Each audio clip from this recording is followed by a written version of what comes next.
السلام علیکم ورحمۃ اللہ وبرکاتہ۔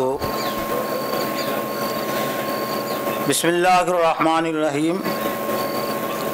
عن عمر بن الخطاب قال بینما نام عند رسول اللہ صلی اللہ علیہ وسلم ذات یوم اذ طلع علینا رجل شدید بیاض الثیاب شدید سواد الشعر لا یری علیہ اثر السفر ولا یعرفه منا احد حتی جلس الی النبی صلی اللہ علیہ وسلم فاسند رکبتیہ الی رکبتیہ ووضع کفیہ علی فخذیہ وقال یا محمد اخبرنی عن الاسلام فقال رسول اللہ صلی اللہ علیہ وسلم الاسلام ان تشہد ان لا الہ الا اللہ وان محمد رسول اللہ وتقیم الصلاۃ وتؤتی الزکاۃ وتصوم رمضان وتحج البیت ان استطاع الیہ سبیلا قال صدقت قال فعجبنا لو یسألہ ویصدقہ قال فاخبرنی عن الایمان قال ان تؤمن باللہ وملائکتہ وکتبہ ورسلہ والیوم الآخر وتؤمن بالقدر خیرہ وشرہ قال صدقت قال فاخبرنی عن الاحسان قال ان تعبد اللہ کأنک تراہ فإن لم تکن تراہ فإنہ یراک قال فاخبرنی عن الساعة قال ما المسؤول عنها بعالم من السائل قال فاخبرنی عن اماراتها قال ان تلد الامة ربتها وان ترى الحفاة العراة العالة رعاة الشاء يتطاولون في البنيان قال ثم انطلق فلبثت مليا قال لي يا عمر اتدري من السائل قلت الله ورسوله اعلم قال فإنه جبريل أتاكم يعلمكم دينكم رواہ مسلم۔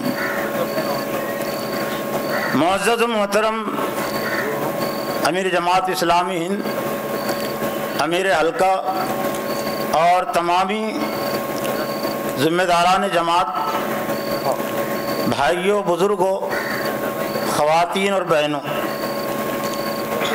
ابھی آپ کے سامنے ایک طویل اور ایک اہم حدیث پڑھی گئی جس کو احادیث کی زبان میں ام الاحادیث کے نام سے جانا اور پہچانا جاتا ہے۔ اس حدیث کو حدیث کی اصطلاح میں ام الاحادیث اور حدیث جبریل کے نام سے جانا جاتا ہے، لیکن حدیث جبریل سے کسی کو یہ شبہ یا غلط فہمی نہیں ہونا چاہیے کہ جبریل علیہ السلام کا فرمان ہے یا حضرت جبریل کی حدیث ہے۔ یہ حدیث رسول ہی ہے، لیکن اس مناسبت سے اس کو حدیث جبریل کہتے ہیں کہ اس میں حضرت جبرائیل علیہ السلام حضرت صلی اللہ علیہ وسلم کی خدمت میں آئے تھے، اور روایت میں بات بھی ملتی ہے کہ یہ حضرت صلی اللہ علیہ وسلم کی ایک طرح سے آخری دور کے واقعات میں سے ایک اہم واقعہ ہیں۔ تو چونکہ حضرت جبریل علیہ السلام نے سوالات کیے تھے، کل 4 سوالات، اور حضرت صلی اللہ علیہ وسلم نے ان کے جوابات دیے، اور تمام صحابہ اکرام جو وہاں موجود تھے، حاضر تھے، تمامی صحابہ اکرام نے اپنی آنکھوں سے دیکھا بھی، اور پھر وہ سوال بھی سنے اور جوابات بھی سنے۔ ام الاحادیث یعنی حدیث کی جڑ اور بنیاد، احادیث کے ذخیرے میں اس حدیث کی وہی اہمیت ہے، وہی حیثیت ہے جو قرآن کے ذخیرے میں سورہ فاتحہ کی ہے۔ سورہ فاتحہ جس طرح سے ام القرآن ہے، قرآن کی جڑ اور بنیاد، پورا کا پورا قرآن مجید ایک طرح سے اسی سورہ فاتحہ کی تشریح اور ترجمانی کرتا ہے۔ تو یہ حدیث جبریل بھی ایک طرح سے تمام احادیث کے ذخیرے کی ترجمانی اور تشریح کرتی ہے، جو تقریباً 10,000 احادیث حضرت صلی اللہ علیہ وسلم کی ایک روایت کے مطابق جو مستند ہے اور سیاہ ستہ میں ہے، تو گویا کہ آپ کی زندگی کی جو 10,000 احادیث ہے، وہ 10,000 احادیث کا نچوڑ اور خلاصہ یہ حدیث جبریل لیے ہوئے ہیں، جو 4 سوالات پر اور 4 جوابات پر مشتمل ہے۔ حضرت عمر بن خطاب رضی اللہ تعالیٰ عنہ اس حدیث کے راوی ہیں، فرماتے کہ ایک مرتبہ ہم نبی صلی اللہ علیہ وسلم کے پاس بیٹھے ہوئے تھے کہ اسی درمیان میں دوران ذات یومن طلع علینا رجل، ایک آدمی ہم پر طلوع ہوا. یعنی بیان کا بھی کیا انداز ہے، بالکل جیسا انہوں نے دیکھا ویسے ہی بیان کیا. چلتے ہوئے نہیں آئے تھے حضرت جبرائیل علیہ السلام، اور ان کو چلنے کی کوئی ضرورت ہے بھی نہیں، وہ طلوع ہو گئے. جس طرح سے سورج طلوع ہوتا ہے. مسجد کی چھت ظاہر بات ہے، ایک روایت ہے کہ آپ یہ واقعہ مسجد سے متعلق ہے، مسجد کی چھت بھی آڑے نہیں آ سکی. اطلع علینا رجل، ایک آدمی ہم پر طلوع ہوا، انسانی شکل و صورت میں تھے. شدید بیاض الثیابی، انتہائی سفید کپڑوں میں. شدید بیاض الثیاب یعنی بہت زیادہ سفید لباس میں. اس سے بات بھی واضح ہوتی ہے رنگوں کے سلسلے میں کہ منشاء خداوندی اور جبریل خداوندی کہ قریب ترین جو رنگ ہے لباس کے سلسلے میں وہ سفید ہے. اس لیے کہ حضرت جبریل اور اللہ تعالیٰ کا جو تعلق اور معاملہ ہے ہم اچھی طرح جانتے ہیں کہ بہت قریبی ہے. حضرت جبریل اللہ کے منشے کے بغیر کچھ نہیں کر سکتے. تو انتہائی سفید لباس میں، اور دوسری صفت یہ شدید و سواد الشعری، انتہائی کالے بال. ایک طرح سے جوانی کی علامت بھی ہے. یعنی وہ حضرت جبریل علیہ السلام وہ جوانی ہیں اور جوانی رہے گے، کبھی بڑھاپا ان پر طاری نہیں ہوگا.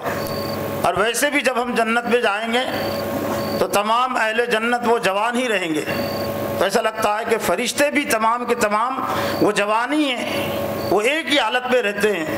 تغیر صرف یہاں ہے، دنیا میں تغیر، آخرت میں تغیر کی ضرورت نہیں ہے اور وہاں تغیر نہیں ہے. سواد الشعر لا یرا علی اثر السفر، دوسری کیفیت جو حضرت عمر نے بیان کی ان کے آنے کی کہ اس شخص پر سفر کے آثار نہیں تھے. ظاہر بات ہے کہ جب ایک شخص دور سے آتا ہے اجنبی ہوتا ہے تو سفر کے آثار اس پر ہوتے ہیں، لیکن اس پر سفر کے آثار بھی نہیں تھے. ولا یعرف منا احد، اور ہمیں کا کوئی انہیں پہچانتا بھی نہیں تھا. تو یہ بھی بڑی ان کے لیے تعجب کی چیز تھی کہ باہر کا اگر شخص ہے تو سفر کے آثار ہونا چاہیے تھا، اور باہر کا نہیں ہے، یہاں کا ہے، مقامی ہے، تو مقامی کوئی فرد اس کو پہچاننا چاہیے تھا، لیکن ہمیں کا کوئی پہچانتا بھی نہیں تھا. حتی جلس الی النبی صلی اللہ علیہ وسلم، یہاں تک کہ وہ شخص نبی صلی اللہ علیہ وسلم کے پاس آ کر بیٹھ گیا. لیکن آگے جو بیٹھنے کا جو انداز حضرت عمر نے واضح کیا، ہزاروں قربتیں قربان اگر کر دی جائے تو یہ مثال بھی پھیکی پڑ جائے کہ نبی صلی اللہ علیہ وسلم کا اور حضرت جبریل کا کیا قرب تھا اور کیسے بے تکلفی تھی. تو یہ بات کے الفاظ سے واضح ہوتا ہے. فاسنت رکبتئی الی رکبتئی، اس شخص نے اپنے گھٹنوں کو نبی صلی اللہ علیہ وسلم کے گھٹنوں سے ملا دیا. بہت بڑی بات تھی صحابہ کرام کے لیے. عام طور سے صحابہ کرام اس طرح نہیں بیٹھتے تھے ادب و احترام میں، لیکن کیسی بے تکلفی تھی جبریل اور حضرت محمد صلی اللہ علیہ وسلم کی کہ اپنے گھٹنوں کو انہوں نے نبی صلی اللہ علیہ وسلم کے گھٹنوں سے ملا دیا. ووضع کفیہ علی فخذیہ، اور اپنی دونوں ہتھیلیوں کو نبی صلی اللہ علیہ وسلم کے رانوں پر رکھ دیا. یا اور بھی قربت کی بات. ایک طرح سے اس میں رہنما اصول بھی ہے ایک استاد اور شاگرد کے لیے. ادب و احترام اپنی جگہ پر، لیکن ادب و احترام کا مطلب یہ نہیں ہوتا کہ بہت زیادہ فاصلہ ہو جائے اور تکلف کے نام پر اجنبیت آ جائے، بے تکلفی بھی ہو. اور اس سے ہم بخوبی سمجھ سکتے ہیں کہ کیسی بے تکلفی تھی. پھر اس نے کہا وقال یا محمد، اے محمد. اس میں بھی بڑا قریبی انداز ہے، نام لے کر کسی کو پکارنا. ایک طرح سے یہ محبت کی علامت بھی ہے، قربت کی علامت بھی ہے. اور بہت سارے لوگوں کو میں نے دیکھا کہ اگر ان کو نام سے پکارا جائے تو بڑی خوشی ہوتی ہے، اور اگر بڑا کوئی نام لے ان کا قریبی تو اور بھی زیادہ خوشی ہوتی ہے. صفت اور لقب کے مقابلے میں نام زیادہ پسند ہے. یا محمد، اے محمد، اخبرنی عن الاسلام، اسلام کے متعلق سب سے پہلا سوال کیا حضرت جبریل نے کہ ہم کو خبر دیجئے اسلام کے سلسلے میں. فقال رسول اللہ نبی صلی اللہ علیہ وسلم نے فرمایا کہ الاسلام ان تشہد لا الہ الا اللہ ہو ان محمد رسول اللہ۔ اسلام کے جواب میں نبی صلی اللہ علیہ وسلم نے ایک طرح سے اسلام کی 6 خصوصیتیں 6 صفات بیان فرمائی، ایمان کی بھی 6 خصوصیتیں 6 صفات بیان فرمائی۔ ایک طرح سے یہ اسلام کے ارکان بھی ہے، یعنی ارکان اسلام ایک طرح سے 6 ہے اور ارکان ایمان بھی 6 ہیں۔ تو سب سے پہلی خصوصیت یہ اسلام کا سب سے پہلا جو رکن ہے، اللہ کو فرمایا کہ تو اس بات کی گواہی دے کہ اللہ کے سوا کوئی معبود نہیں اور محمد صلی اللہ علیہ وسلم اس کے رسول ہے، اور تو نماز قائم کرے اور زکوٰۃ دے اور رمضان کے روزے رکھے اور حج کرے، حج بیت اللہ کا حج کرے، لیکن شرط لگائی ان استطاع الیہ سبیلا، اگر تو اس کے راستے کی استطاعت رکھتا ہے۔ قال صدقت، حضرت جبریل علیہ السلام نے عرض کیا کہ آپ نے سچ فرمایا۔ قال فعجبنا، حضرت عمر فرماتے کہ ہم کو اور زیادہ تعجب ہوا، کہ ہم نے تعجب کیا کہ یسألہ ویصدقہ، تو سوال بھی کرتا ہے اور تصدیق بھی کرتا ہے کہ اگر معلوم تھا تو پھر سوال کرنے کی کوئی ضرورت نہیں تھی، اور پھر اگر نہیں معلوم تھا تو تصدیق کرنے کی بھی کوئی ضرورت نہیں تھی، لیکن حضرت جبریل نے کہا کہ آپ نے سچ فرمایا۔ اس سے سوال اور جواب کے سلسلے میں ایک طرح سے رہنما کچھ اصول بھی ملتے ہیں کہ کچھ سوالات ایسے بھی کیے جا سکتے اور ہو سکتے ہیں کہ آدمی کو اس کا جواب معلوم ہو، لیکن سامعین کی تعلیم و تربیت کے لیے عام طور سے جماعت اسلامی کے حلقے میں یہ بہت پرانا طریقہ ہے کہ یہ مذاکرے وغیرہ مباحثے جو پیش کیے جاتے ہیں، ایسا لگتا ہے کہ یہ شکل اس کی بن جاتی ہے کہ اللہ کے رسول کو بھی معلوم تھا، حضرت جبریل کو بھی معلوم تھا، لیکن مقصد تھا صرف یعلمکم دینکم، یعنی سامعین کو دین سکھانا، دین بتانا۔ تو وہی صدیق تصدیقی کانا فاخبرنی عن الایمان۔ دوسرا سوال حضرت جبریل نے کیا کہ ہمیں ایمان کے سلسلے میں خبر دیجیے۔ اس سے بات یہ بھی واضح ہوتی ہے کہ اگرچہ ایمان اور اسلام دونوں مترادف لفظ بھی ہے، مترادف کے طور پر بھی ہم پیش کرتے ہیں کہ جو مومن ہے وہ مسلم ہے، جو مسلم وہ مومن ہے، اور ہونا بھی چاہیے کہ جو مومن ہے اسے مسلم بھی ہونا چاہیے، جو مسلم ہے اسے مومن بھی ہونا چاہیے۔ لیکن قرآن مجید کی بہت ساری آیات کے ذریعے سے اور کچھ احادیث سے بھی اور خود یہ حدیث جبریل سے بھی بات واضح ہوتی ہے کہ دونوں میں بہرحال اگرچہ ہے، دونوں میں اتحاد بھی ہے، دونوں ایک ہی چیز کا نام ہے، لیکن دونوں میں تھوڑا فرق بھی ہے، اور وہ فرق یہاں واضح ہو جاتا ہے۔ دوسرا سوال حضرت جبریل السلام نے جو کیا، فاخبرنی عن الایمان، ہمیں ایمان کے متعلق بتائیے، مجھے خبر دیجیے ایمان کے سلسلے میں۔ تو نبی صلی اللہ علیہ وسلم نے ایمان کے جواب میں بھی ایمان کی طرح سے 6 ارکان بیان کیے، 6 صفات۔ ان تؤمن باللہ، کہ تو اللہ پر ایمان رکھے اور اس کے فرشتوں پر اور اس کی کتابوں پر، اس کے رسولوں پر اور قیامت کے دن پر، وتؤمن بالقدر وخیر وشر، اور پھر خصوصیت کے ساتھ ایمان کے لفظ کے ساتھ اس کو زیادہ اہمیت دی گئی، اور کہ تو ایمان رکھے تقدیر پر، خیر اور شر وہ اللہ کی طرف سے ہوتی ہے، بری تقدیر اچھی تقدیر۔ قال صدقت، حضرت جبریل السلام نے جواب میں کہا کہ آپ نے سچ فرمایا۔ قال فاخبرنی عن الاحسان، تیسرا سوال حضرت جبریل نے احسان کے سلسلے میں کیا کہ احسان ہمیں بتائے کہ احسان کہتے کس کو ہے۔ قال ان تعبد اللہ کانک تراہ، نبی صلی اللہ علیہ وسلم نے فرمایا کہ تو اللہ کی بندگی اس طرح کر گویا کہ تو اسے دیکھ رہا ہے۔ بندگی کا لفظ صرف نماز کا نہیں ہے، عام طور سے چونکہ دین کا بہت محدود تصور ہے عام مسلمانوں کے ذہن و دماغوں میں، اور اس کے اثرات کچھ اہل ایمان پر بھی آ گئے، مربین پر بھی آ گئے، اور یہ ایک طرح سے یہ اس صدی کی میرا اپنا احساس یہ کہ ایجاد ہے، پہلے اثر نہیں ہوتا تھا، پہلے مربین معلمین عوام پر اپنا اثر ڈالتے تھے، اسلامی تحریکات اپنا اثر ڈالتی تھی عوام پر، لیکن یہ نئی صدی کی ایجاد ہے، شاید یہ جمہوریت کی دین ہے، یا جمہوریت کہ یوں سمجھ لیجیے فتنہ ہے کہ دین کے سلسلے میں بھی یہ خیال آ گیا کہ عام طور سے جو مربین ہیں، جو معلمین ہیں، کہ اپنا اثر ڈالنے کی بجائے جو اسلامی تحریکات ہے، اپنا نظریاتی اور فکری اثر ڈالنے کی بجائے وہ لوگوں کا، عام لوگوں کا وہ نظریاتی اور فکری اثر وہ قبول کرتی ہے، اور وہی اثرات یہ میرا اپنا احساس یہ کہ میں ایک مسجد کا امام بھی ہوں، مدرسے کا معلم بھی ہوں، معلمین پر اور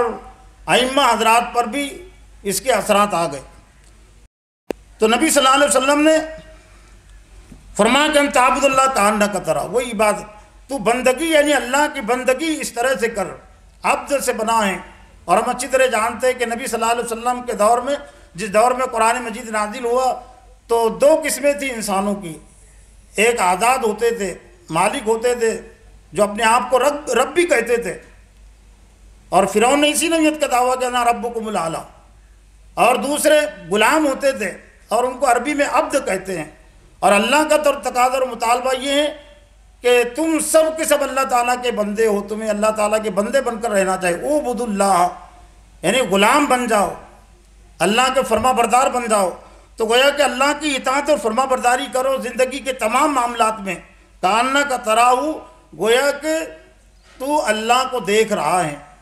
یہ کیفیت جب اگر پیدا ہو جائے دل میں تو عمل سے ضرور اس کا اظہار ہوتا ہے، اور بے شمار مثالوں کے ذریعے سے ہم اس کو سمجھ سکتے ہیں کہ اگر ہمیں معلوم ہو جائے کہ ہمارا جو بڑا ہے، ادارے کا جو بڑا ہے، جماعت کا جو بڑا ہے، وہ میرے نظروں کے سامنے ہے، تو پھر غفلت اور کوتاہی اس کی زندگی میں نہیں آ سکتی، یا کم از کم دوسرا درجہ جو حدیث میں بیان کیا فَإِن لَمْ تَكُنْ تَرَاهُ فَإِنَّهُ يَرَاكَ، اور اگر تو اسے نہیں دیکھ رہا ہے تو فَإِنَّهُ يَرَاكَ، تو وہ تو تجھے دیکھ رہا ہے۔ لیکن یہ کیفیت بھی اگر پیدا ہو جائے کہ اللہ مجھے دیکھ رہا ہے، تو بھی کسی انسان کی اور خاص طور سے کسی مومن کی یہ جرت نہیں ہو سکتی کہ اللہ کی مرضی کے خلاف کام کرے، اللہ کو ناراض کرنے والا کام کرے۔ یہ سی سی کیمرے کوئی حیثیت نہیں رکھتے، لیکن سی سی کیمرے کی وجہ سے بھی بہت سارے لوگ جو ہے تو بدعملی سے بچ جاتے، کوتاہی سے بچ جاتے۔ معلوم ہو جائے کہ بہت سارے اداروں میں، دواخانوں میں لکھا ہوتا ہے کہ تم سی سی کیمرے میں ہو، اور کئی ممالک ایسے کہ پورے ممالک کے ممالک سی سی کیمرے میں ہیں، لیکن یہ سی سی کیمرے کو کوئی حیثیت نہیں جو اللہ تعالیٰ کی ہم پر اور اس کائنات پر جو نظر ہے، لیکن آج ہمیں اس کا احساس نہیں ہے۔ اس وجہ سے غفلت اور کوتاہی کی زندگی وہ ہماری زندگی میں پائی جاتی ہے۔ ملمس کانن تعبد اللہ کانک تراہو فَإِن لَكُمْ تَرَاهُ فَإِنَّهُ يَرَاكَ، کہ تم اللہ کی بندگی اس طرح کرو گویا کہ تم اللہ کو دیکھ رہے ہو، یا نہیں تو وہ تمہیں دیکھ رہا ہے۔ قال فَأَخْبِرْنِي عَنِ السَّاعَةِ، حضرت جبریل نے کہا کہ قیامت کب آئے گی؟ قال مَا الْمَسْئُولُ عَنْهَا بِأَعْلَمَ مِنَ السَّائِلِ، حضرت محمد صلی اللہ علیہ وسلم نے کہا کہ جس سے پوچھا جا رہا ہے مسئول وہ سائل سے زیادہ نہیں جانتا۔ یہ بھی سوال جواب کا ایک رہنما اصول ہے۔ اگر کسی سے سوال کیا گیا اور وہ نہیں جانتا ہے تو صاحب اس کو کہہ دینا چاہیے کہ مجھے علم نہیں ہے۔ خام کا اپنی بے علمی کے الزام سے بچنے کے لیے، داغ سے بچنے کے لیے، کم علمی کے داغ سے بچنے کے لیے غلط جواب دے دینا، غلط رہنمائی کرنا، جس معاملے کی رہنمائی سے علم نہیں ہے تو اس کو بچنا چاہیے۔ یہ نبی صلی اللہ علیہ وسلم کو معلوم تھا کہ میرے سامنے جو جبریل ہے وہ مجھ سے زیادہ جانتا ہے یا اتنا ہی جانتا ہے جتنا میں جانتا ہوں۔ تو حضرت جبریل علیہ السلام نے یہ سوال کے جواب میں فرمایا کہ جو سائل سے زیادہ مسئول جس سے پوچھا جا رہا ہے وہ زیادہ نہیں جانتا۔ قال فأخبرنی عن اماراتی، ہاں حضرت جبریل علیہ السلام نے کہا کہ اس کی نشانیاں کیا ہے، اس کی علامتیں کیا ہیں؟ قال ان تلد الامۃ ربتہا، نبی صلی اللہ علیہ وسلم نے فرمایا کہ باندی اپنے مالک کو جنم دیں گی، یعنی ایسے حالات ہوں گے کہ گویا کہ جو ماں ہے تو اس کا بچہ اس کا مالک ہو جائے گا، اس کی لڑکی اس کی مالکہ ہو جائیں گی۔ ایسی دنیا پرستی آ جائے گی کہ جو لڑکیاں ہیں وہ سمجھیں گی کہ ہم کو ہماری ماں سے زیادہ سمجھتا ہے، ہم زیادہ خدمت کی مستحق ہیں۔ اور بہت سارے تعلیم یافتہ گھرانوں میں، جس کے اثرات یورپ کے اور مسلم گھرانوں میں بھی آ گئے، آج بھی بہت ساری خواتین اور بہت سارے نوجوان ایسے ہیں، بہت سارے باپ ایسے ہیں کہ جو یہ سمجھتے ہیں کہ ہم نے جس لڑکوں جن اولاد کو ہم نے اوپر پہنچایا، اب ہمارا فرض ہے کہ ہم ان کی خدمت کریں۔ اونچے بن گئے، بڑی بڑی ڈگریاں ان کے پاس ہے، ہماری لڑکیوں کی ہم خدمت کریں. لڑکیاں یہ سمجھتی ہیں کہ ہمارے ماں باپ نے ہماری خدمت کرنا چاہیے. لڑکے سمجھتے ہیں کہ ہمارے ماں باپ نے ہماری خدمت کرنا چاہیے کہ ہم اس لیے کہ ہم اتنے مالدار ہیں, ہمارے ماں باپ اتنے مالدار نہیں ہیں. ہم نے جو گھر بنایا ہے تو اتنا بڑا اگر کوئی عالی شان گھر ہمارے ماں باپ نہیں بنا سکے, ہم نے بنایا, اس لیے ہماری انہیں خدمت کرنا چاہیے. گویا کہ ایسے دیگر کو حالات ہو جائے. بہت زیادہ تفصیل طلب حدیث, اور پہلے ہی 5 منٹ میرا اپنا حساب ہے کہ اس میں کم ہو گئے تھے, لیکن اس کا تو کچھ اگر مل گیا تو میں کچھ وضاحت کر دیتا تھا. 5 منٹ جو بیچ میں چلے گئے. اور تو دیکھے گا کہ ننگے سر اور ننگے بدن اور تنگ دست بکریاں چرانے والے یتطاولون فی البنیان, وہ تعمیرات میں لمبی چوڑی تعمیرات وہ بنائیں گے, عالی شان تعمیرات میں وہ فخر کریں گے. جتنے رہنے کی ضرورت نہیں لیکن اس سے زیادہ ان کی تعمیرات ہوں گی وسیع. آج بھی اس دنیا وہ یہ فتنے میں دنیا مبتلا ہے, اور مسلمانوں پر بھی اس کے اثرات آئے ہوئے, اور بہت سارے مسلمانوں کو بھی, یہاں تک کہ بہت سارے تحریک افراد کو بھی مکانوں کی تعمیر نے, وہ جو سورہ توبہ میں جن 8 قسم کے اعمال پر تنبیہ اور وہی سنائی گئی, ان میں سے ایک یہ بھی ہے تمہارے عالی شان مکانات جن سے تم راضی اور خوش ہو. 8 چیزیں گنانے کے بعد کہا گیا احب الیکم من اللہ ورسولہ وجہاد فی سبیلہ فتربصوا حتی یاتی اللہ بامرہ. اگر یہ 8 چیزیں تمہیں زیادہ محبوب ہے, سلسلہ شروع ہوا تھا باپوں سے اور ختم ہوا تجارت اور عالی شان مکانات پر, اور اگر یہ 8 چیزیں تمہیں زیادہ محبوب ہے اللہ اور اس کے رسول سے اور اس کی راہ میں جہاد کرنے سے, اور ہم اچھی طرح جانتے ہیں کہ یہ تحریکی سفر بھی جہادی سفر ہے, اور تحریکات اسلامی وہ جہادی تحریکات ہی ہوتی ہے. قتال تو کبھی کبھار ہوتا ہے اور کبھی کبھار ہوا ہے, لیکن دنیا میں ایک بھی مسلمان اگر ہو تو اس پر جہاد فرض ہے باطل کے خلاف, اور اپنے آپ کو باطل کی غلامی سے بچانے کے لیے جہاد اس پر فرض ہے. تو اگر یہ 8 چیزیں تمہیں اللہ اور اس کے رسول سے کی محبت سے اور جہاد کی محبت سے اگر روک دے تو پھر اللہ کے عذاب کا انتظار کرو. قال ثم انطلق, پھر حضرت عمر کہتے کہ وہ شخص چلا گیا. فلبثت ملیا, میں تھوڑی دیر ٹھہرا رہا. ثم قال لی یا عمر, نبی صلی اللہ علیہ وسلم نے فرمایا کہ اے عمر, اتدری من السائل, کیا تو جانتا ہے کہ پوچھنے والا سوال کرنے والا کون تھا؟ قلت اللہ ورسولہ عالم, تو میں نے کہا کہ اللہ اور اس کے رسول زیادہ جانتے. یہ بھی ایک مسئول کی جس طرح سے کچھ سائل پر ذمہ داری ہے تو مسئول پر بھی کہ جو سوال کر رہا ہے اس کو اس کا علم نہیں ہے تو خامخواہ اس کو اپنے آپ کو اہل علم و سائل بتانے کے لیے غلط سلط باتیں اس کو نہیں کرنا چاہیے. صحیح بات ہے قبول کر لینا چاہیے, نہیں ہے تو لا علمی کا اظہار کرنا چاہیے. تو حضرت عمر نے کہا کہ اللہ اور اس کے رسول ہی زیادہ بہتر جانتے. نبی صلی اللہ علیہ وسلم فرمایا فَإِنَّهُ جِبْرِيلُ أَتَاكُمْ يُعَلِّمُكُمْ دِينَكُمْ, یہ جبرائیل علیہ السلام تھے اور تمہارے پاس آئے تھے یعلمکم دینکم, تم کو تمہارا دین سکھانے کے لیے. اب ایک طرف یہ دین ہے, جس طرح سے اللہ تعالیٰ نے اپنے کلام میں سورہ فاتحہ میں پورے دین کو جمع کر دیا, تو اب نبی صلی اللہ علیہ وسلم نے بھی ایک طرح سے فرما کر یہ اس حدیث میں پورے دین کو جمع کر دیا, جس میں اسلام بھی ہے, جس میں ایمان بھی ہے, اور جس میں احسان بھی ہے, اور جس میں آخرت کا تصور بھی ہے. جیسا کہ سب سے اخیر میں اس کو پیش کیا گیا, چونکہ طویل حدیث ہے. ایمان اور اسلام کے اور کیا بنیادی تقاضے ہوتے ہیں, تو ظاہر بات ہے کہ ہم 12 سنتے رہتے ہیں, 12 پڑھتے رہتے ہیں, لیکن یہ کہ اسلام کا جو آغاز ہے, ایمان کا جو آغاز ہے, وہ انکار کفر, انکار طاغوت, انکار شرک سے ہوتا ہے. یؤمن باللہ کی بات وہ بات کی ہے, فمن یکفر بالطاغوت ویؤمن باللہ فقد استمسک بالعروۃ الوثقی, کہ جس نے طاغوت کا انکار کیا اور اللہ پر ایمان لایا, تحقیق اسی نے اللہ کی رسی کو مضبوطی کے ساتھ پکڑا. تو اگر ہم یہ چاہتے ہیں کہ اللہ کی مضبوط رسی ہمارے ہاتھ میں رہے, تو یہ جو اسلام اور ایمان کی ترتیب اللہ تعالیٰ نے قائم کی ہے لا الہ کے ذریعے سے, الا اللہ کی بات کی ہے. ابھی لا الہ کا مسئلہ پورے طور سے حل نہیں ہوا, اس وجہ سے آج امت مسلمہ یہ اس حالت میں ہیں, اور خاص طور سے میدان سیاست میں یہ لا الہ کا مسئلہ حل نہیں ہوا, اس وجہ سے یہ ہماری حالت اور پسپائی بنی ہوئی. لا الہ, اللہ کے سوا کوئی معبود نہیں, الا اللہ, مگر اللہ. اللہ سے دعا ہے کہ اللہ تعالیٰ مجھے بھی اور آپ کو بھی اس حدیث کے جو تقاضے مزید انہیں سمجھنے, غور و فکر کرنے اور پر عمل کرنے کی توفیق عطا فرمائیں. وآخر دعوانا الحمدللہ رب العالمین. جزاک اللہ.